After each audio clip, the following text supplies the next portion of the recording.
So welcome everyone, welcome back to this new episode of Full Throttle. Thanks for watching again, and thanks for all the likes and the comments that we had in the first episode. Thanks a lot, really.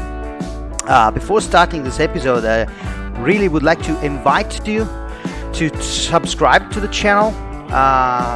Say if you like it, please share it. Please share new episode. If you subscribe to the channel, you will get notified anytime a new episode will be ready. And also we are going to release new programs as well, so new TV shows as well. So stay tuned and subscribe to the channel.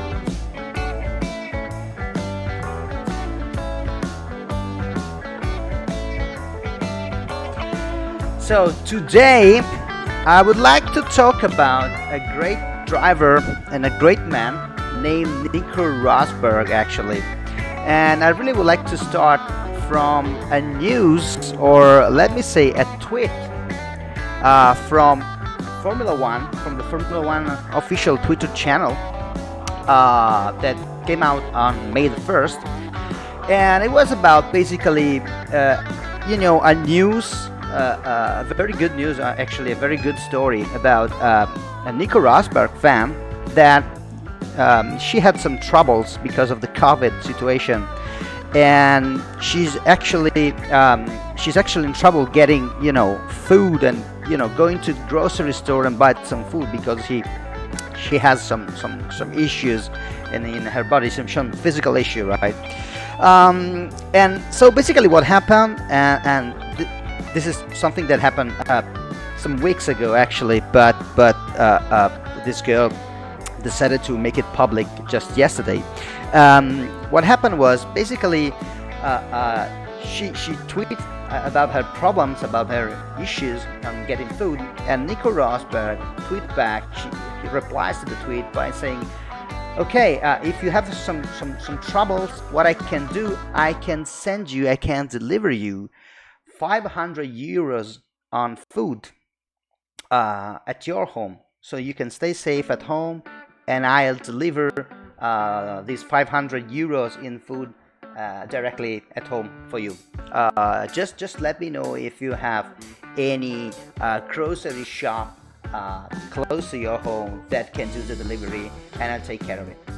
And I really think that this is, let me say, the real story that can show how deep is the man, how great is the man. He is a very committed man now that he's not driving anymore. He's not in the competition anymore. He is a sustainability entrepreneur. He is very committed on social activities. And I really like his approach. I really like his approach to life, and I really like his story in Formula One. So I really would like to talk about him a little bit.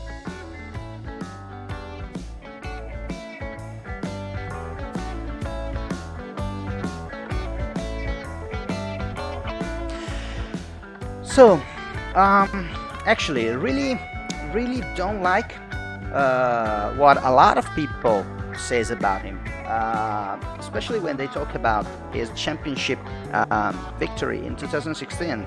A lot of people says that he didn't deserve it because basically from what they say, he won the championship because of the engine problem that Lewis Hamilton had in Malaysia that year. They were competing in a very head-to-head situation, very close point situation. Lewis had that problem in Malaysia. He was leading the race at the moment, and Nico, that was second, and he was leading the championship.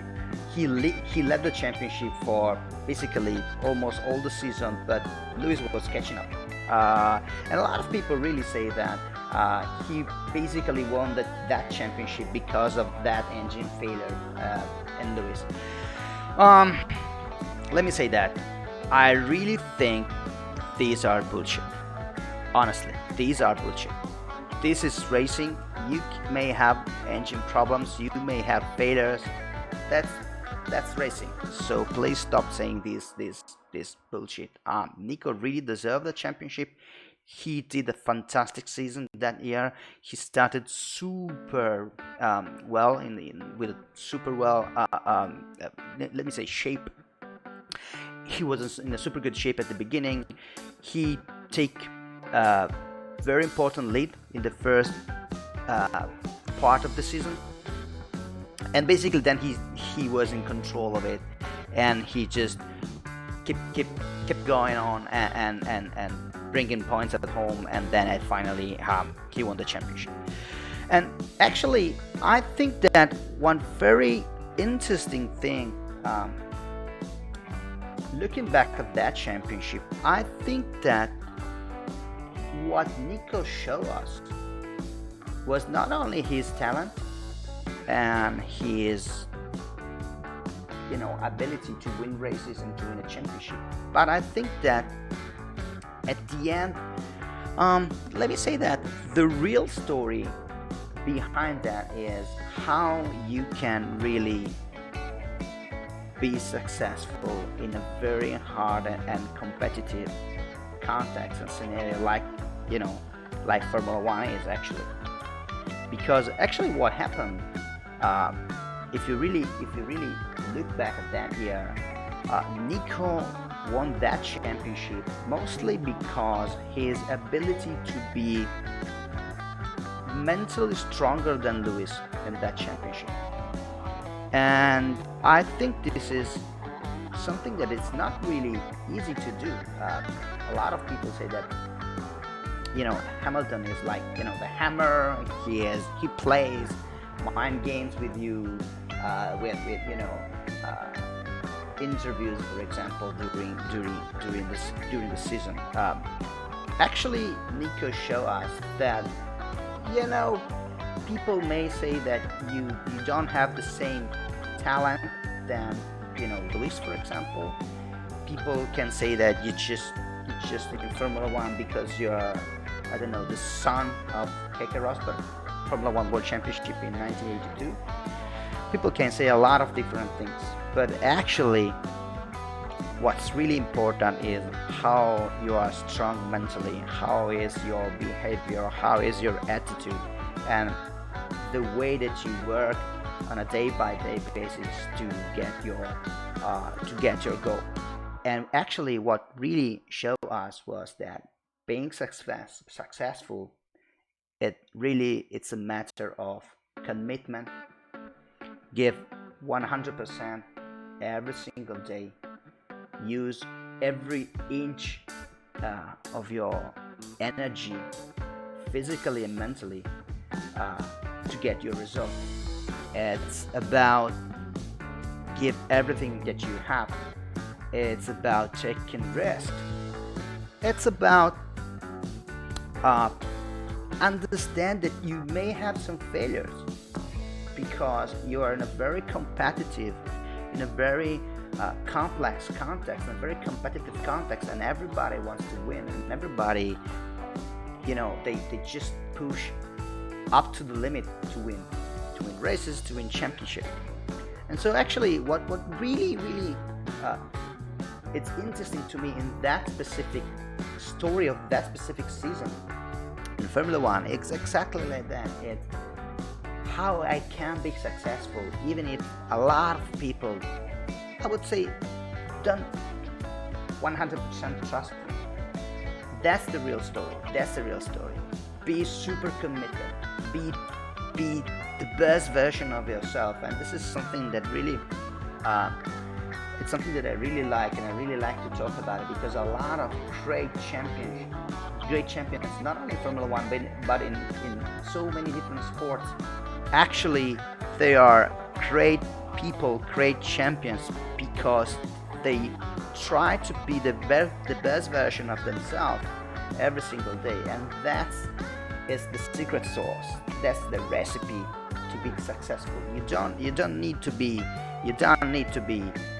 Cristiano Ronaldo to be a successful football player.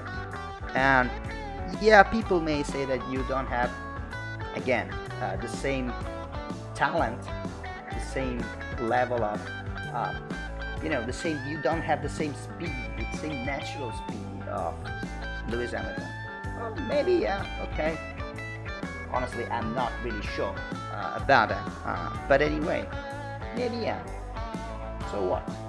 I can still win championship, and he really deserved the 2016 championship. He did a fantastic season, really, and I think that this is a super attitude, and he's still showing this attitude again, as I was saying, in what he's doing now, right? In all of these activities that he's doing at the moment, he's really committed into sustainability. So, for example, he likes to be part of project related to a more sustainable way of creating products, and a more sustainable way of living life in our world here on the earth. He is doing a great job with his podcast, with his video podcast, where he interviews a lot of other entrepreneurs that again they are committed into be a more sustainable kind of company. And again, if you put all of these things together, the way that he won that championship, the way that he is behaved now, the way that he behaves now, the way he's living now, his post-competition life, I really think that what's something super interesting for me, but for all of you actually, is attitude is important, and mental attitude, mental commitment, and mentality in a way. It's the best and the most important thing. Talent is not enough. Talent is not enough. Talent is important, and Nico has tons of talent. Really. Please remember that he was also a teammate with Michael Schumacher, and I mean, he did a good job against him, right? So I actually really think that he has a lot of talent. But again, the most important thing is that talent is not enough. Talent is not enough. You really need to commit yourself to your goals. You really need to give everything that you have if you want to be successful, if you want to win. And actually, what happened in the end, it's let me say the downside of it, and that's true for, that's the reality for a lot of sports players and champions. You commit so much yourself that at some point you can't stand it anymore, and you say, I have to retire. And that's what exactly happened to him right at the end of that championship. At the end of 2016 championship, he simply said, okay guys, that's too much. That's too much. I gave everything that I had to win this championship. I just won it. I'm done. Life goes on. I will do something different, but I can't do it again for another season. I just can't do it. I wanted to prove that I was able to win it. I wanted to win it because I waited for it for my entire life, probably. But that's too much. So now I'm done. And actually, I think that, again, be ready to retire the day following the victory of your championship. Actually, again, he was pretty young. He wasn't an old driver, so he could drive for years. But being so, I would say, coherent, be so clear with himself, and have this very clear thing, having this very clear thinking in his mind that, okay, I achieved what I wanted to achieve. I gave everything. I'm done. I don't have to prove nothing more. I mean, you really have to be special to do a move like that. To, let's say, retire and not being a star anymore, and say, just want to do something different. I mean, it's not really common, and it's not really easy to do as well. And I really, again, like this approach because it's like being natural. This is something natural. If you push too much to the limit just because you have to, this is something that is going to destroy you. So be so, clear with yourself, and also in peace with yourself on taking a decision like that. It's honestly something that I really admire. And again, I think that we can really admire a lot of things about him. He's doing a fantastic job again, and this last news about he helping a fan, it's just the last piece of a lot of things that he's doing, fantastic things that he's doing. Would like to end this talk about him, talking about the memory that I have. And the memory that I have about him actually is again related to Monza. As you know, as Italian fans, we are, we see Formula One from the eyes of Italian fans here at Full Throttle, right? So, from the eyes of an Italian fan, Nico Rosberg to me is his celebration at Monza podium in 2016, when he won the race, and that was a very important step in winning the championship that year. And again, I think that we really loved the way he celebrated that victory. He talked in Italian, and a lot of people in Italy actually loved him because of that. He has a lot of friends here, and he has this attitude, very sometimes easygoing, that we really like and we really appreciate here in Italy. And I remember him celebrating using our own song from our victory in 2006 World Cup of football, or Cup of soccer. So he was deliberate. But he was a way to create connection with fans in Italy, even if he was driving for Mercedes. I think that, again, this is a super attitude, and I really, again, like his way of being natural. He wanted to celebrate, and so he thought, okay, how I can celebrate with Italian fans that are cheering for Ferrari, that are rooting for Ferrari, but I'm driving Mercedes and I won. How can I do that? Let's do it with Seven Nation Army from the White Stripes. And I think, again, there was a super move from him. So showing once again he is also a very clever, very smart guy.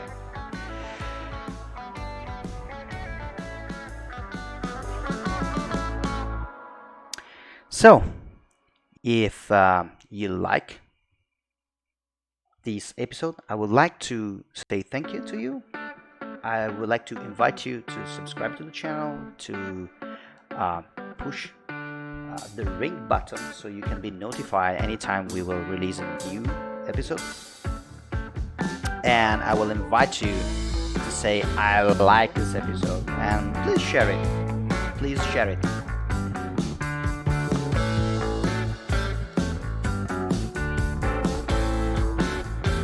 Do you like the song?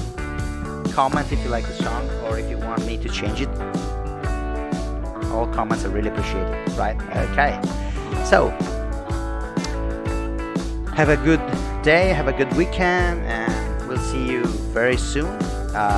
Please stay safe at home. We will be right back in the streets and on airplanes, and hopefully in racetrack, cheering for our rivals, right? See you.